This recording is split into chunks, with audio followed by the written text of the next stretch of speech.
Assalamualaikum warahmatullahi wabarakatuh.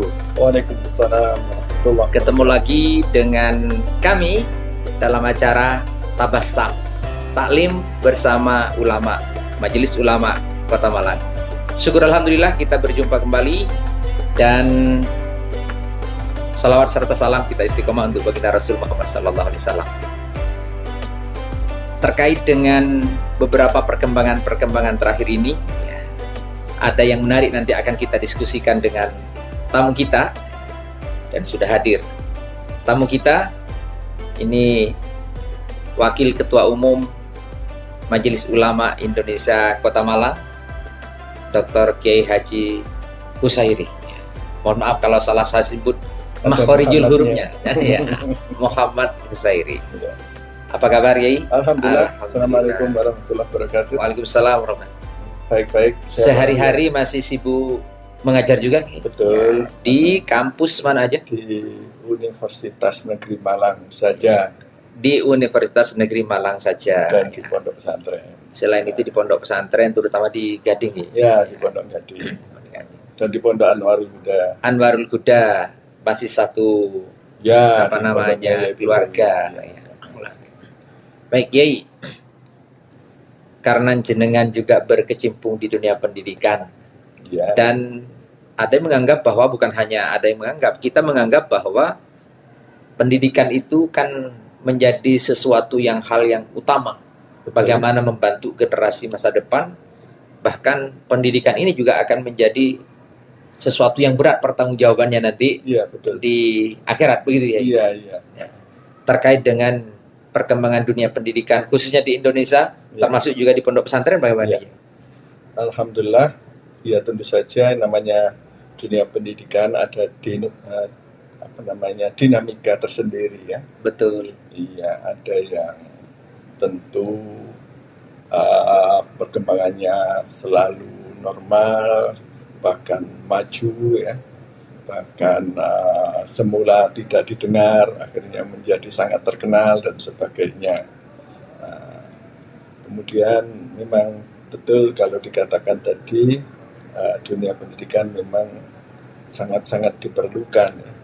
Sangat-sangat menjadi idola dari masyarakat, dari bangsa kita, karena dari dunia pendidikan lah masa depan bangsa ini sangat ditentukan.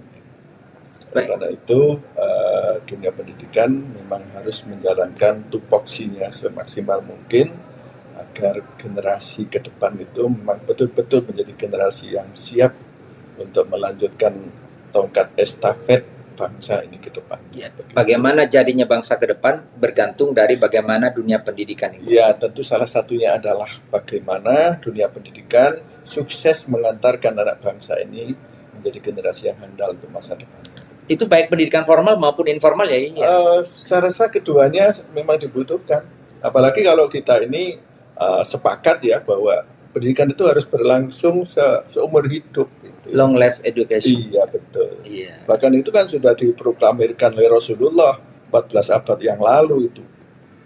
Mencari ilmu itu kan minal mahdi ilallah. Ilallah itu. Mulai dari lepas dari gendongan ibu hingga liang lahat sampai meninggal dunia, begitu. Tapi kenyataannya dalam prakteknya dia, ya, ternyata yang kemudian ada yang beberapa praktek-praktek penyimpangan lah dalam dunia pendidikan. Tentu itu adalah bukan bagian dari substansi dari materi-materi pendidikan. Salah satunya adalah bullying, ya.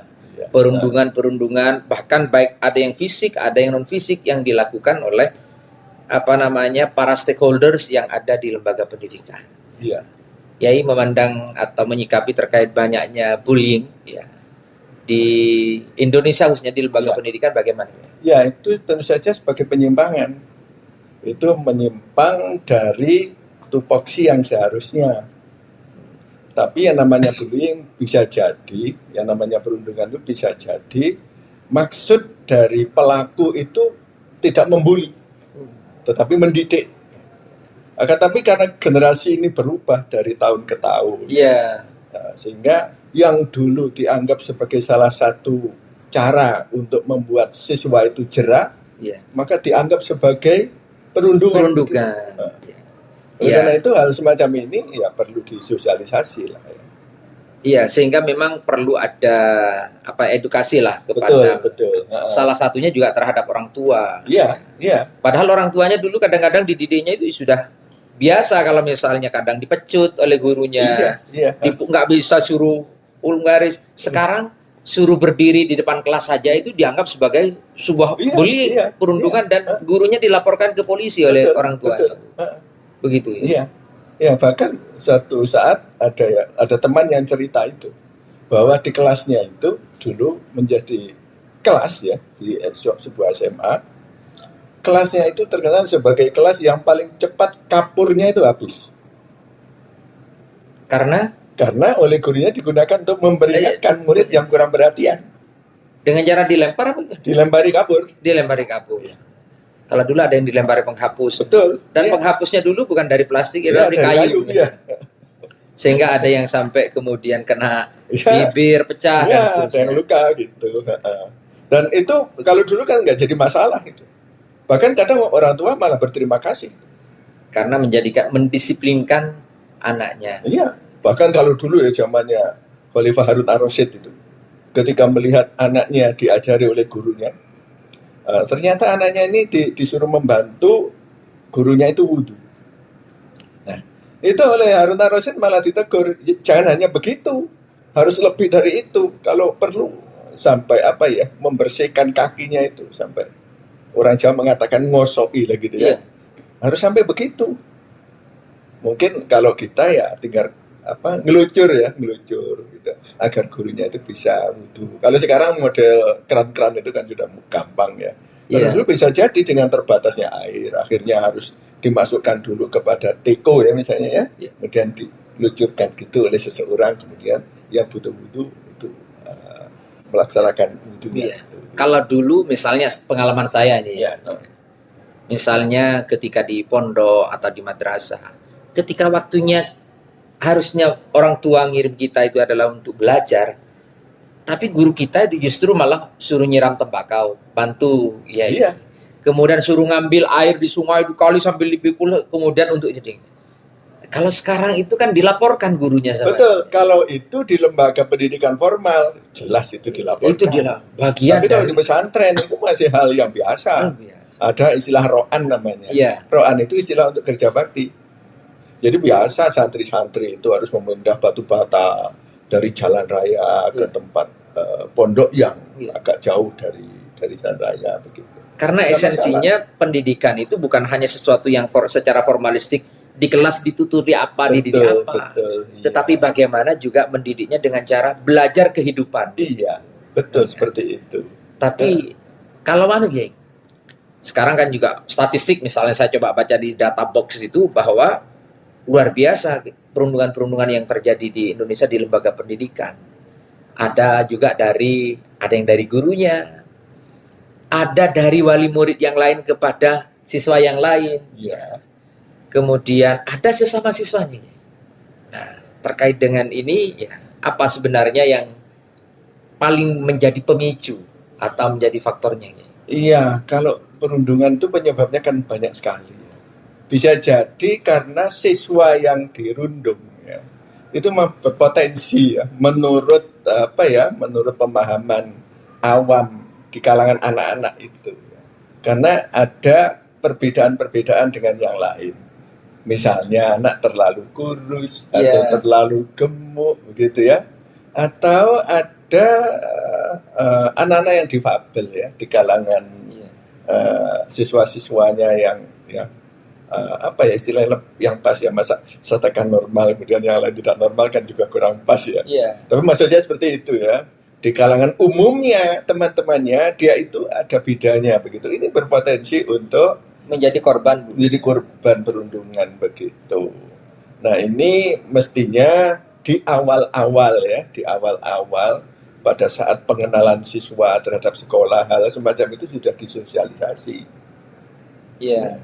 Begitu disosialisasi, harapannya perundungan ini bisa ditekan sekecil mungkin.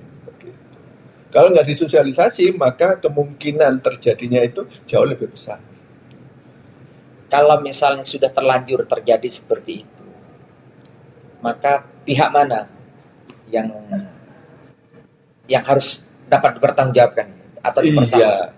Iya, kalau sekarang ini kan sudah disosialisasi ya di berbagai tingkatan pendidikan, bahwa semua pihak yang ada di lembaga pendidikan, di institusi pendidikan itu harus paham tentang program pemerintah untuk mengurangi perundungan ini.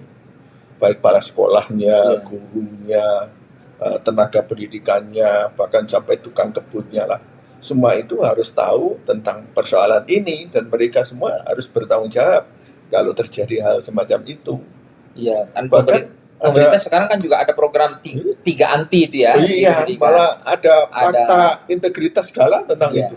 Iya. Ada perjanjian untuk tidak anti korupsi. Iya. Anti kekerasan, perundungan dan kemudian anti kekerasan seksual itu. Oleh karena itu semua pihak yang tahu kejadian ini harus segera mengambil tindakan. Dan tentu saja tindakan ini harus dipilih yang paling berisiko, yang paling tidak berisiko. Ya. Artinya semua harus berperan sesuai dengan posisi dan tupoksinya masing-masing.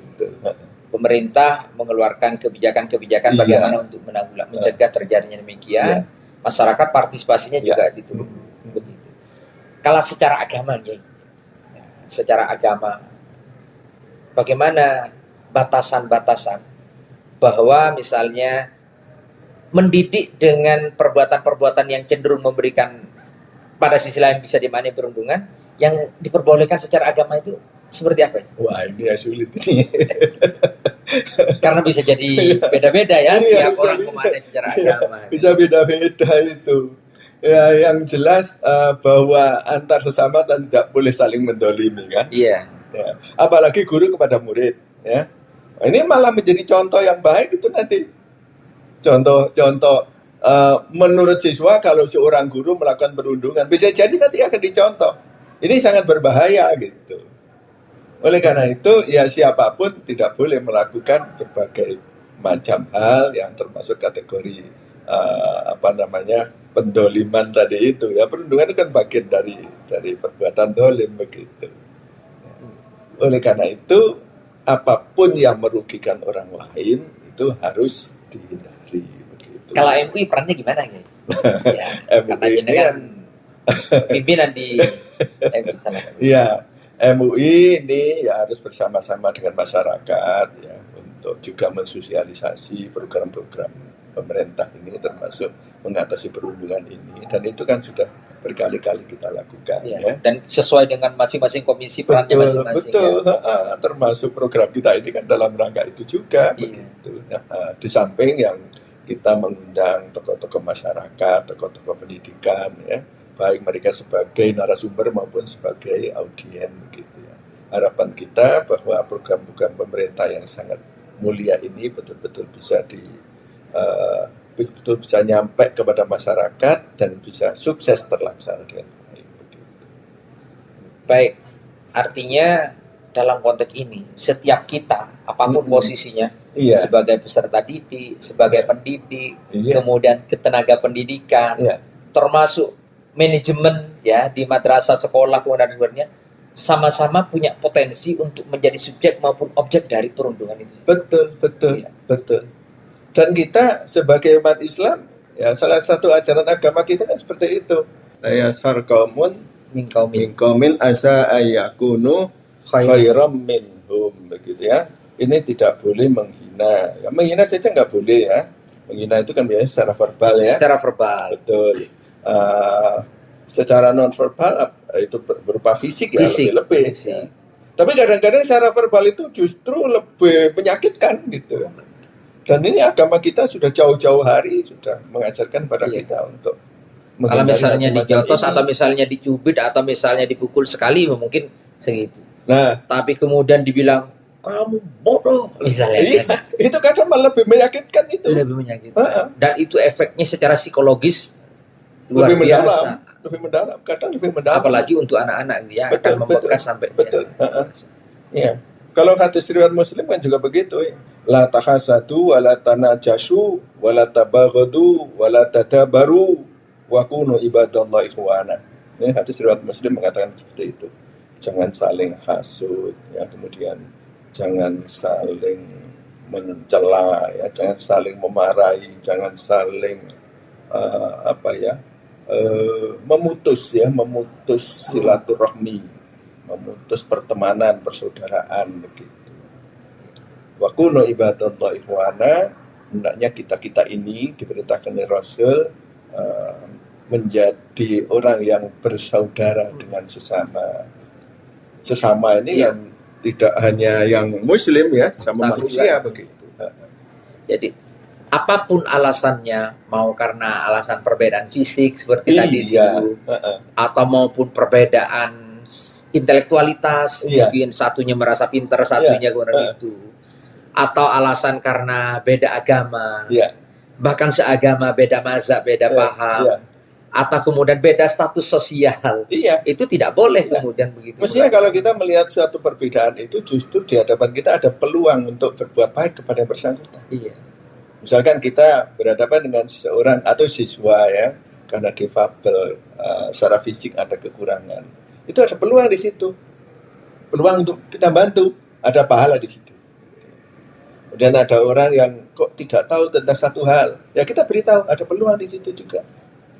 Ya, contoh yang kecil, ya, misalkan ada orang yang baru masuk Islam, kok wudunya belum betul misalnya, ya, itu peluang untuk kita ajari dia gitu. Nggak seperti dulu, ya, kalau ada orang yang baru masuk Islam kemudian sholat, kok sholatnya salah, itu nanti diketawakan, ya, dan bersama-sama lagi gitu, ya. Itu pernah terjadi, ya, semacam itu. Padahal di situ ada peluang untuk memperoleh pahala yang besar, kita mengarahkan dia, dan dia bisa jadi sangat terima kasih dengan adanya bantuan kita itu. Ya, bahkan kalau dalam konteks persaudaraan tadi itu kan kita ini apalagi sesama beriman. Betul. Kata kuncinya sebagai orang beriman itu kan ikhwan. Iya. Iya, wa kunu ibadallahi ikhwana. Jadi orang-orang yang beriman itu adalah bersaudara. Maka persaudaraan itu harus di situ. Tetapi bukan berarti kemudian kalau sekalipun bersaudara bukan berarti yang salah kemudian kita benarkan. Iya. Yang salah bukan berarti kita betulkan. Ya. Yang salah ya kita tunjukkan, tetapi harus tetap dengan cara yang santun. Cara yang santun. Iya, dengan cara yang tepat. Sebab kalau kita mengingatkan dengan cara yang tidak benar, itu bisa jadi masalah baru itu. Ya, jadi masalah baru. Itulah yang kemudian diperintahkan Allah mungkin dalam Al-Asr itu bahwa tawassaw bil haq, tawassaw bis sabr. Iya, artinya sekalipun mungkin sudah ada kesalahan dari teman, kemudian itu ya bersabarlah, kemudian saling menasihati dalam hal persoalan benar itu. Betul. Nah, kalau misalnya ke depan kira-kira apa yang perlu menjadi prioritaskan, ya, baik dari pemerintah, lembaga pendidikan terkait untuk menghindari mengurangilah praktek-praktek bullying yang ada di lembaga pendidikan. Iya, saya rasa juga kita harus selalu mengikuti perkembangan zaman, ya, perkembangan teknologi dan sebagainya. Karena hal yang sekarang ini dianggap baik, suatu saat bisa jadi telah bergeser. Jadi semua pihak harus ikut cawe-cawe lah, ikut serta untuk mengatasi berbagai persoalan dalam kehidupan ini, termasuk bullying ini. Iya betul. Terkait dengan zaman itu kan berubah, ya. Iya. Karena kadang para pendidik ngomong begini, ya ini. Aku dulu lebih parah dari ini, kemudian itu jadi korban dari pendidik. Maka kalau misalnya cuma kamu tak cubit sudah berdiri, itu belum seberapa. Bagaimana bapak atau ibu? Bahkan kalau dulu, ya, kita kan juga tahu, ya. Saya tidak ingin menyebut lembaga pendidikannya. Lembaga pendidikan tertentu kan sampai ada latihan fisik segala. Iya. Dan bahkan beberapa yang lalu ada yang meninggal dunia. Ya. Dan itu juga ada loh pondok pesantren yang seperti itu. Ya, kita juga tahu dulu pernah beritanya agak santer. Dan santrinya dulu ya happy saja, walaupun digitukan, ya. Nah, kalau sampai saat ini masih hal semacam itu diyakini sebagai terapi yang sangat bagus, ya, saya rasa harus dipertimbangkan masa-masa. Artinya wali murid dan komponen-komponen lain yang terkait itu harus mendapatkan sosialisasi yang memadai, yang cukup gitu ya. Walaupun terkait dengan pesantren yang dulu pernah mempraktekkan yang sanksi semacam itu sudah mengatakan bahwa sosialisasi itu sudah ada di awal, tapi nyatanya begitu terjadi sungguhan kan masih diprotes itu oleh wali murid begitu. Ya, oleh karena itu ya perlu ditata ulang lah kalau masih ada sanksi-sanksi terutama yang terkait dengan fisik begitu. Bagaimana Kiai kalau ada begini? Ini dari segi agama kadang-kadang ada segelintir pendidik lah mungkin ya, dalam tanda kutip pendidik yang itu kurang tahu apakah ini menyalahgunakan dalil agama atau bagaimana, yang menganggap bahwa taat pada guru itu jaminannya surga. Padahal itu kan ketaatan itu kan ada taat dalam konteks apa, sehingga ada yang kemudian mohon maaf melayani guru bahkan berlebihan sampai kemudian yang terjadi kekerasan seksual lah. Itu kan Pak, itu bagaimana tanggapan ini? Kalau saya menyikapi itu sebagai sesuatu yang salah, itu salah menempatkan dalil. Iya. Itu dalilnya siswa. Iya. Jangan menjadi dalilnya guru. Akhirnya guru pengen dihormati terus. Iya betul. Ya. Sehingga salah pun pengen dihargai. Sama dengan kata Sayyidina Ali bahwa seorang guru yang mengajar satu huruf itu berhak untuk memperoleh 1.000 dinar kan gitu. Iya. Nah itu kan dalil untuk siswa. Agar siswa betul-betul patuh pada gurunya. Loh kalau itu dijadikan sebagai dalilnya guru, wah gawat ini muridnya. Maka bisa minta gratifikasi. Betul. Nanti, saya sudah mengajarkan satu. Itu dalil untuk siswa. Jadi kalau dalil salah tempat itu dimanapun ya bahaya. Kalau suami menggunakan dalilnya istri, istri pakai dalilnya suami, gawat juga. Tengkar terus itu nanti. Iya. Bentrok terus. Ya termasuk kemudian bahwa yadul ulia khairum min yadis sufla itu itu adalah dalil untuk yang namanya orang yang memberi, sehingga orang memberi terus. Nah, kalau orang yang bukan dijadikan orang yang ngemis pakai dalil itu ya kalah juga. Akhirnya orang yang tidak memberi dikatakan pelit terus. Kan begitu. Betul. Salah menempatkan dalil. Ya, ingat. Jadi para pendidik itu kemudian jangan sampai salah menempatkan dalil. Demikian juga para peserta didik. Ya. Jangan kemudian sampai salah menempatkan dalil. Oke. Pemirsa, jangan lupa like, comment, subscribe, dan share channel-channel YouTube dari MUI Kota Malang di acara Tabasamin. Yai, kita sudah di penghujung ini. Harapan terdekat dari Kiai dalam konteks prioritas yang paling mendesak terkait program untuk anti bullying ini. Iya, kita harus terus belajar dan belajar ya. Termasuk terkait dengan perundungan ini. Iya. Baik bagi semua ya, siapapun. Semua ya. Termasuk kita di MUI ini. Iya. Harus terus belajar. Termasuk ya pandai nguping lah apa yang terjadi di masyarakat sana ya. Untuk selanjutnya kalau perlu kita diskusikan, kemudian kita buat formulasi tertentu begitu agar nanti manfaat kepada masyarakat bisa lebih baik. Terima kasih Yai. Intinya ya pemirsa Tabasam ya, setiap kita itu bisa menjadi subjek dan juga bisa menjadi objek dari bullying. Bisa menjadi pelaku, bisa juga menjadi korban dari bullying. Maka oleh karena itu jangan sampai menjadikan bukan alasan ya, bukan pada tempatnya.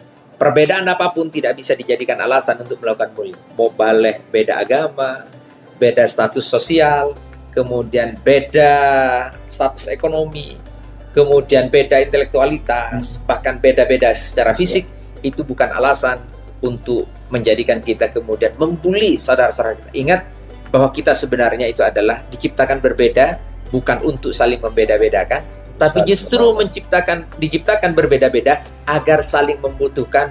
Bahwa ibarat pelangi itu akan menjadi indah kalau warnanya berbeda-beda, tapi kalau warnanya cuma satu tidak indah menjadi pelangi. Oleh karena itu biarkan perbedaan itu tetap ada dalam dunia pendidikan kita sekiranya beda, dan kita semua harus sama-sama berperan untuk mencegah terjadinya bullying di lembaga pendidikan. Mudah-mudahan bermanfaat, mudah-mudahan Tabasam ini terus istiqomah untuk mencerdaskan dan memberikan wejangan-wejangan yang positif untuk masyarakat.